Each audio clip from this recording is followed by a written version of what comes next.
All right, welcome back to the Nexus podcast. Very happy to have you here for my next guest, Jennifer Minella. Everyone knows her as JJ. Hey, Mike. Hey, everybody. Hey. So JJ's been doing a lot of great things in the security industry for a long time. She's the founder and principal advisor of Vision Security, a new consultancy that she's been working on, and do a lot of stuff around network security, some OT stuff. So we're at RSA this week, and JJ is giving a talk along with Bryson Bort about Convergence. So we're going to spend some time definitely talking about that. But it's good to see you. Great to see How you doing? too. Yeah, it's Glad been a couple of years. I know. It's like, but we haven't known each other a while though. Yeah. You still get excited for RSA? I know you've done like 100 talks here, and I do. Yeah. And I know some people kind of poo-poo on it, and I love Black Hat and DEF CON and B-sides and everything else, but this is really like the content here is phenomenal. The people are phenomenal. I get to connect and see people I haven't seen in a while. So I know, that's the fun thing. I was at a couple of events last night, and just it was great to see people, and that's a big part of coming here for me anyway. Yeah, absolutely. You still get excited sharing with the community? I know that, like I said, you've done 100 talks here everywhere. I do, and I feel like, as things change, both in technology and then our needs within the environments and the industries, there's always constant education. I mean, you don't come into cybersecurity and coast. Yeah. Which is why a lot of people, they don't necessarily love this part of the work, because you do have to constantly be working and learning. Right. And I think part of that is, you learn something and then you give it back and you share it, and we all level up together and help each other when we can. Yeah. And we need all the help we can get. There's so much pressure around here. I mean, I'm doing a bunch of podcasts this week, and just kind of like CISOs just from every direction are getting pressures. Public companies now have to deal with the SEC rules or, the geopolitical stuff that's going on. It's from every direction. Yeah. And now in critical infrastructure, we have the CERCIA rules coming for reporting, which is probably in the next, that's going to be 18 months or so. Yeah. What was your thought on that? I mean, just kind of, everybody's kind of waiting to see what was going to be in there. And yeah, and I read the really ugly, long version that was not formatted. Yeah. With no index in it. Oh, wow. Table of contents. So, it was like 400 pages of mess. I'm very skeptical anytime we get, regulations coming out, because a lot of it, I understand the intent, I applaud the intent of it, but a lot of times it's just not actionable. We can't execute on it. Some of the guidance, especially in the OT space, it's just not reasonable. If you actually work in the environment, you understand you can't do X, Y, and Z. But on the reporting side, I do think there's huge value. I was really interested to read, CIS interpretation of what was being asked of them, and where their guidelines were, their guardrails for how to execute against that, who needs to report at what cadence, within what time period, and what type of data. And it really does kind of look and feel like a national SOC. Like, we're going to have a repository of all these things, and I think it will increase the posture for the rest of us. Yeah. And I know a lot of people look at it and they go, oh, but that's just for critical infrastructure. But if you look at the classification of the critical infrastructure, it's everything in our daily lives, right? It's healthcare and hospitals and schools and gathering places and municipal office. It's not just power and water and the utilities that we're used to thinking about. Right. Yeah, I mean, those 16 sectors or whatever they are, they cut across everything. And like you said, hospitals especially, it's like they're just under siege. It's crazy. Absolutely. And even like gathering places and public venues. Yeah. That all falls under critical infrastructure. Anything that can disrupt our lives as citizens is considered critical infrastructure, really. Just going back to the rules that you mentioned, is it a little disappointing that kind of, the full context, the full perspective isn't kind of brought into a draft like that? I mean, CISA touches everybody in the community. You'd think, they have good perspective coming in terms of input. Yeah, I thought they did a good job, because the proposed policy document included, the policy document itself, out of the how many hundreds of pages it was initially, and I think it's cut down in the formatted version, but only 10 or so were actually the policy. The rest of it was an explanation. They did their research. They have smart people that are involved in their organization. They reached out into the community. They got feedback. They answered questions. They took in other people's perspective, and they explained their thinking. And, okay, we've taken this and we've heard this, and these are the different, opinions or thoughts or questions. Here's our answers to that, and how we see this potentially moving forward in this draft. Yeah. Do you think it's going to be kind of end up as like suggested ways forward, or do you think that there's some kind of enforcement too. No, it looks like it's got some teeth into it, and I didn't dig into the nitty gritties, and I'm definitely not a lawyer. But they, from subpoena power they've got the teeth that they need to pursue that information. I think that's critical. It's I mean, we've been in security probably the same amount of time. It's like forever people pushed against regulation, pushed against lawyers being involved, and that's the way it's going. And I'm sure you're seeing kind of the same thing. Yeah, and it's one of those things where, this is one of the reasons I would never want like a CISO job proper. I like picking and choosing and doing pieces of helping with CISOs, and I like to advise CISOs on the pieces that I'm good at. But, if you talk to, we had this conversation yesterday, and if you talk to some of the CISOs, it's like half of them feel like, they've got the legal and the privacy and these considerations kind of handled. Yeah. And they'll pull in partners when they need it. And then you've got the other half that are going, oh, hell no, like that's right. That's a partnership with legal professionals or privacy professionals. But yeah, I mean, I don't think there's any way around it at this point. There's too many organizations that are, whether it is security, implementing controls, reporting, or dealing with privacy. There's just too many organizations that have taken too many liberties for too long. Sure. And they have to be reined in a little bit. I just hope we don't see a lot of people just kind of like, I'm done. Just punt on the roll anyway. Yeah. That's hard. And I do think with, the CISOs are in the hot seat and they are legally liable in some ways. Right. And so it's hard. But from a reporting standpoint, just to be told, look, if this happens, you need to report it. They were very careful in the language to say, we're not asking you to do anything you're not already doing. From a control standpoint, from a monitoring standpoint, they're not dictating thou shalt, other than, hey, if something happens or you think it is, you need to tell us early and let us be a partner in this. Yeah. That's fair. So I remember kind of when we first met, you were doing a lot of network stuff. Yeah. You were a contributor at Tech Target when I was there, and writing about NAC and stuff. Now I noticed, like, from your LinkedIn and just some public stuff that you're doing a lot of OT. Just kind of tell me about what's drawing you in that direction. I think it's a few things. So it's curiosity of always expanding and learning. In my career, I've done network architecture, network security architecture, and just security architecture. And looking back on 20, 25 years of that, because of the company I was with, that was an integrator that worked heavily in public sector. 99.99% of my projects have been in critical infrastructure. So this is a population that I'm comfortable with and familiar with and has a need. And I would say, most of my career I worked on the networking side up to that IT-OT border. And what I'm starting to understand now is I learn more about in the OT environment itself, what we need to be doing for those systems, how we need to be managing and monitoring and securing those. And the kind of catch is it is fundamentally different. So there's some concepts that will translate, but what we do operationally, the tools that we use and how we use them, differs a lot from IT to OT. Sure. And so then it's just an education process of, this is our squishy center. A lot of the concepts of zero trust, I'm a huge zero trust, strategy fan. But a lot of the concepts we can't apply, and a lot of the products and solutions we can't apply directly in the OT environment. So we have to tackle it differently, and I think that's a problem we all solve together, and it's fun for me to kind of learn and feel like I'm helping the community in some little teeny tiny way of, helping somebody be more secure. Sure. I'm glad you brought up zero trust. Like, how does it fit in OT? It's kind of hard to explain for IT, and everybody gets IT at this point. But. Yeah, it's a loaded question. Yeah. And I decided to tackle that with the Cloud Security Alliance recently. So there will be a document coming out from them, the nonprofit that's from the Zero Trust Working Group. I was last year leading a work stream for the device pillar, which is where kind of the critical infrastructure and OT rolled up into for obvious reasons. And so it took quite a while and a lot of input and organizing. So we were able to actually take the 5-step roadmap for Zero Trust, which is defining the protect surface, which really has to do with like inventory and visibility, mapping transaction flows, which is like understand what's talking to what and how and where and why. And then it goes into building out and enforcing the policies, and then the ongoing care and feeding.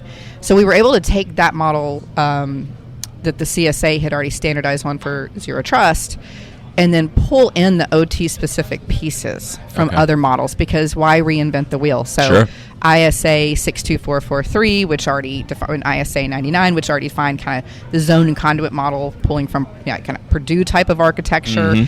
So we take the reference architectures, we take the risk evaluation and assessments and the tooling that's already there for OT, and we pull that into this 5-step model and explain exactly, what does it mean to inventory in OT? How do you do it? How do you not do it? What do you need to be watching out for? What kind of data do you need to capture? So it's very, very tuned for OT. And I feel like it's going to be able to be actionable, usable guidance for a wide variety of people. I mean, these environments, I don't have to tell you, they're so complex. There's so much proprietary stuff in there. How much does that complicate these implementations? I mean, that's got to be at the core of it all, I suppose. It's very complicated, and so that's why even this guidance that I think is very actionable and it's usable. There's still it's not going to be a step-by-step technical how-to, because there are a lot of proprietary implementations of like Modbus protocols and in the OT environment. So we've got the strata of stuff in the middle that's kind of old Windows and old Linux things that are not hardened, and then you have your different process control and then your physical assets. And so just understanding how that stuff is interconnected, we don't do that well on the IT side. I mean, the number of times we've done network documentation and diagramming where you start with some digital discovery and sweeping and scanning the network, but then you really don't actually know everything that's out there until you physically walk through it and start tracing cables around. And if you can imagine, in any organization of any size, that's a undertaking. Right. And it's even more true in OT. It's a 2-month job. Yeah. But it's how you have to do it. Yeah. And it's how you have to do it in OT. You've got to go just stick the hard hat on, find the engineers and operators that understand how this stuff is working, and ask questions instead of telling them what they should be doing. Tell me a little bit about your Convergence talk that you're doing with Bryson. I mean, we'll publish this probably after the talk. So we did that yesterday morning, and it was just kind of a way. So Bryson is an offensive specialist. I am a defensive architect. So it was kind of a way to look at how to think about OT environments in the context of IT, because so many of our IT and cybersecurity teams have to, now they're getting OT rolled up under them. And it's kind of resetting the expectations of what that relationship's going to look like, and resetting the expectations of what the policies are going to look like. And so it was really about educating that population, because in the room of however many hundreds of seats there were in there, those rooms are set for a few hundred. The people that were in InfoSec and IT side were 90-something%, and I think 3 or 6 people raised their hand that came from the OT side. And now, frankly, I'm just happy that there was anybody from the OT side at something like this. But it's, I think, about just educating and starting with this. You can't start to teach advanced tactics, even in defensive tactics, until you get the cultural understanding and you build those relationships and you figure out who needs to be involved in the conversation, why, and what do we need to be doing differently from IT. Where are the challenges? Is it more policy right now, or is that where you start? Versus tech versus people? I think and this is what's a little bit twisty, because I think that it's almost like learning a new language and having different sentence structure. So we have to kind of teach the IT and the InfoSec teams that are coming from IT, the enterprise IT side. Our goals and objectives in OT is completely different, right? In IT, we value things like agility and speed, and we're patching constantly, we're adjusting, we're moving, we're doing things. And on the OT side, we just need stability. We need resilience, we need stability, we need availability, we just need the thing to work. And so the culture of that is very different, right? Like, as a professional, what we do and how we do it is different. And then the policies, so that the technical control policies of, like in the IT side, if somebody puts in their password 3 times and they get locked out, that's standard. You don't want to lock an operator out of an HMI on an OT floor. Like, that's not appropriate. And so I think it's hard to start writing policy that's appropriate for your organization until you understand a little bit of the technical aspects and operational about how that system works. Sounds like a conversation from 10, 15 years ago. These guys don't play well. Why are you over here? It does, yeah. And I think that's part of the cultural and trust thing, because, not to make, I am going to make some generalizations and some broad sweeping statements. And of course, there's exceptions. But I think a lot of times on the IT side, we have a lot of bright people. We have engineering. We have people who've spent a lot of their career understanding, deep technical concepts, or deep security concepts, Sure. and they want to extend that into another kind of domain or part of the business. And we look at non-technical people, right, these operators who are running around with hard hats and boots, and we just make some assumptions and judgment about their value in our world. Mm-hmm. And I think that's, we've got to change that thought process. Yeah. And we got to change that thinking, because they are as valuable or more valuable in their domain of knowledge, which is crucial for us that are trying to secure that stuff. Sure. So it really has to be a partnership, not InfoSec or IT teams coming in and telling an OT team, this is what you're going to do, or this is what we need to do. Yeah. The conversation is, what we need to do is increase security, and we need to figure out what that looks like Yeah. together. And we don't know how your stuff works. Can you help us understand that, so that we can help understand what tools we might have available, and let's figure out what you think is going to work here. Yeah.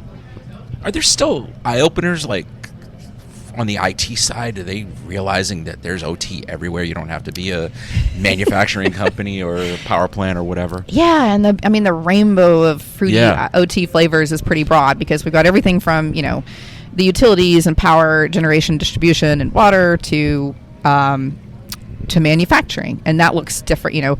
Manufacturing for common goods might be different than pharmaceutical manufacturing. Okay. Then you've got the wacky world of like facilities management, where we've got connected things, and that's where I think some of the OT and IoT can kind of start to blend together a little bit. Mm-hmm. But again, fundamentally, typically OT from a culture standpoint is high resilience, uptime, not the same tolerance as kind of air quote the IoT world that we think about. Right. Yeah, I mean that whole safety versus security thing is for real. Yeah. You screw up something in OT, and certainly people can die, and communities can be impacted in horrific ways. Yeah. Just to go back to your talk for a second, like how was the response to kind of like the offensive side of the talk versus what you brought to the table on the defensive side? I always think everybody, including me, like we get really geeked out on understanding the offensive side. It's really, if you don't do that as your day job, and I don't, right? I'm defensive. Sure. It's kind of mysterious and sexy for us to see what goes on. So it's really interesting to hear from people like Bryson who come from that side of it and look at, so the model we use, he hates the Purdue model. I like it as a conversation starter. Kind of like Myers-Briggs. You do a Myers-Briggs personality assessment, and it's like, it's not meant to tell you who you are. It's meant to have a conversation with somebody else about how you might interact with them. And so I think it's a great tool for IT and OT to use to visualize that environment. In fact, I came out with one based on family and household. So I wanted to ask you about that. We've got babies and stuff. So so there's basically this whole middle strata. It's not just the border and that DMZ at that kind of in the Purdue model, like a 3.5 between IT and OT. It really goes all the way down to like level 2 in the model, all the way up into IT, where we have that sort of beachhead crossover where an adversary could come in. And that's, with physical access, we kind of talked about some of the network or the wireless access, which might be Wi-Fi or might be something else. And then we, of course, have cases where things are a little connected more than they should be, and you've got potential for remote access coming in. So tell me about your model, your version of the family board. Oh, man, yeah. So I was...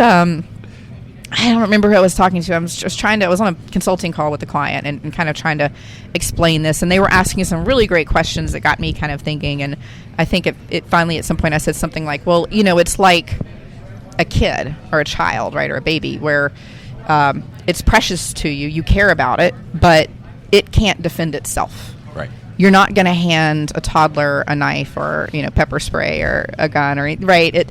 So it's not that these things are bad that might be in your house, but you are going to be very specific about what you let them have access to. But that thing is precious to you, and so that model kind of built out into the different levels of Purdue and how we have the older siblings, and we've got classmates, and we've got babysitters, and we've got parents, and then we've got the other people that swirl around the daily lives, and how that correlates over to some of the OT environment. It's funny, like we were talking earlier, I've been here like 3 years at Clarity, and I remember like one of the first conversations I had, just kind of like refamiliarizing myself with it, was like somebody called a PLC a dumb PLC or something like that, and that was just like purpose built, just does this one thing, and I never thought about it that way, but like I don't know if that's exactly the right characterization, but A Well, lot of people think about it that way. Yeah, I mean, I think I don't know that dumb is the right way, but I would say they are more purpose built, and they are certainly configured to do certain things.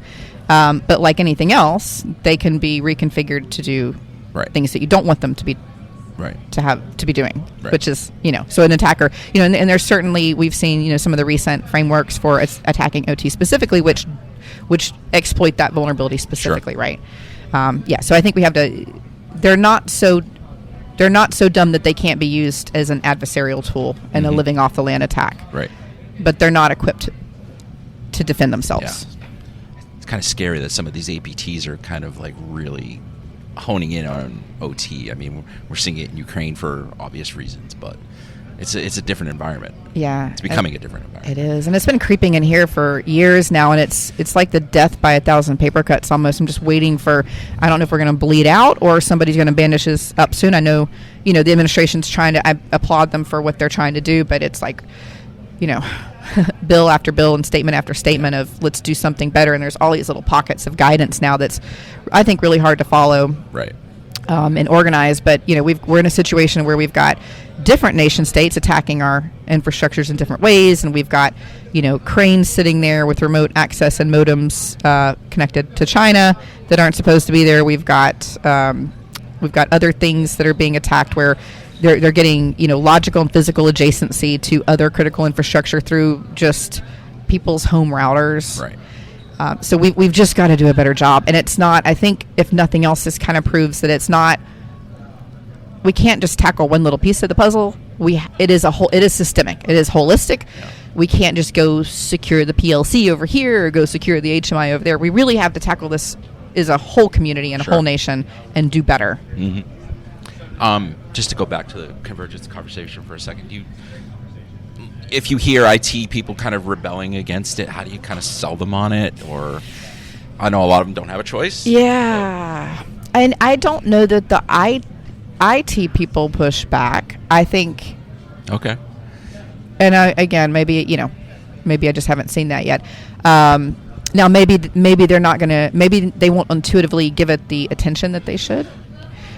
Because it is a learning curve. It is, again, learning a new language and starting over with different concepts and applying the same concepts differently sometimes.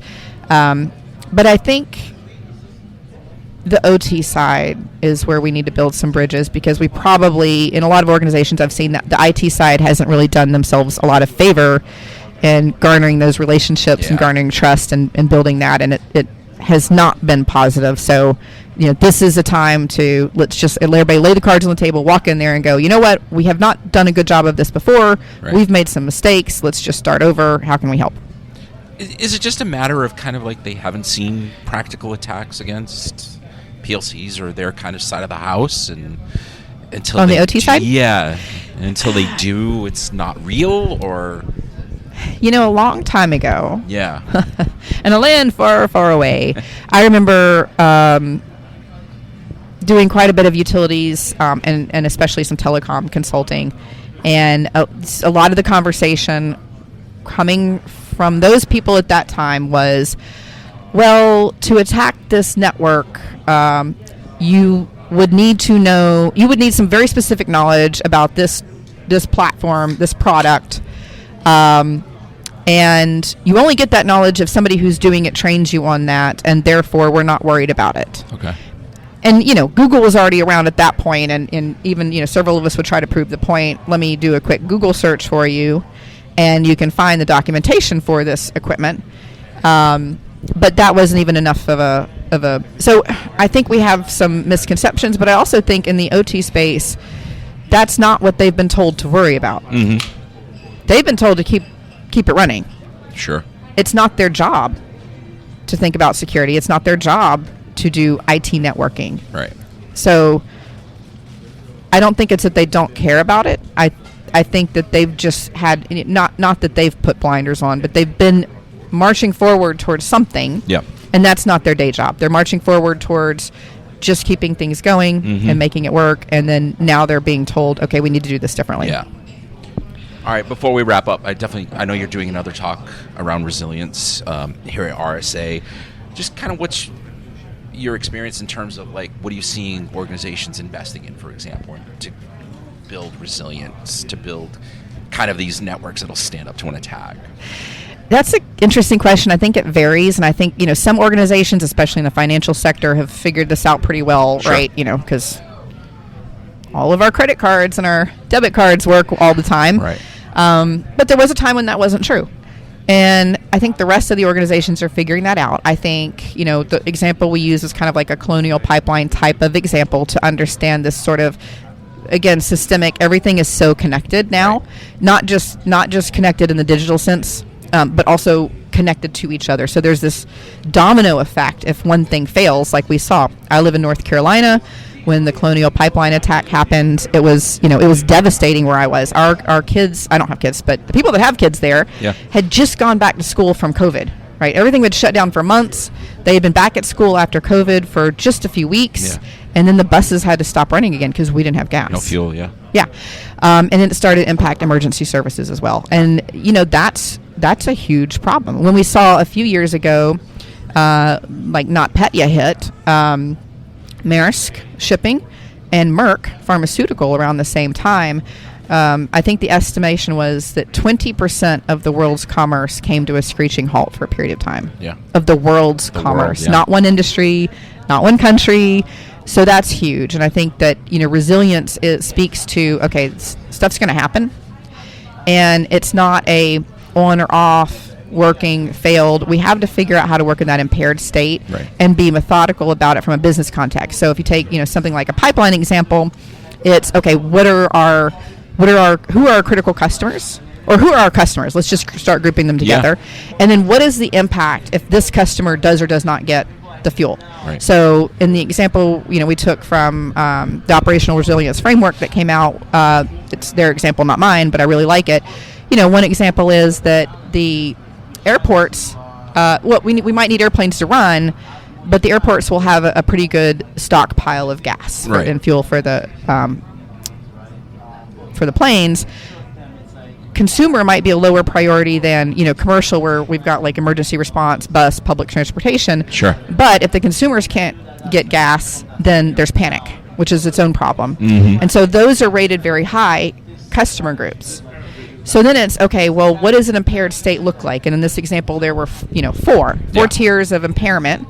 And who gets what at that point? So maybe at that first level of minor impairment, everybody gets 80% of what they're used to, and here's what that's going to look like. And now we're able as an organization to communicate with our partners, with our customers, and with our ecosystem. And if we start getting into a very impaired state, maybe we're even working with our competitors to pick up and help us deliver so that society can keep running, because this is not an us versus them thing anymore. Yeah. It's an us together thing. And so I really like this model. I did that with Alex Sharp. I was also a fellow IONS faculty, so Bryce and Alex and I'll do that also. And it's interesting to me because as much as I hate policy and that type of governance, functionally and operationally, it's really interesting to say how do we, because that's what matters, right? How do we keep this going? Sure. And how do we keep servicing the public?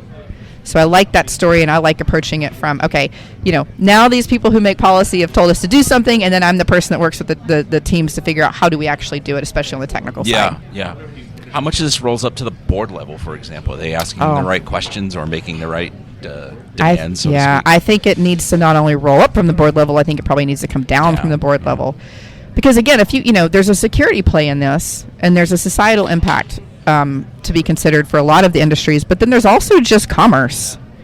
And of course the board cares about the numbers and the revenue. So if you can keep operating and, whether we're talking about, business operational resilience at that level, or we're talking about it on an OT system, if we can containerize or contain an impact to one small area, we can keep producing. Let's say we're a manufacturer, right? We can keep producing on these other lines. We're not losing $1 billion a day. Maybe we're losing a few $1 million a day. And that's a huge difference to the bottom line. Right. All right. Good place to leave it, JJ. It's great to see you. Great to see you too. I love catching up. Yes, sir. All right. Thank you. Bye. Bye.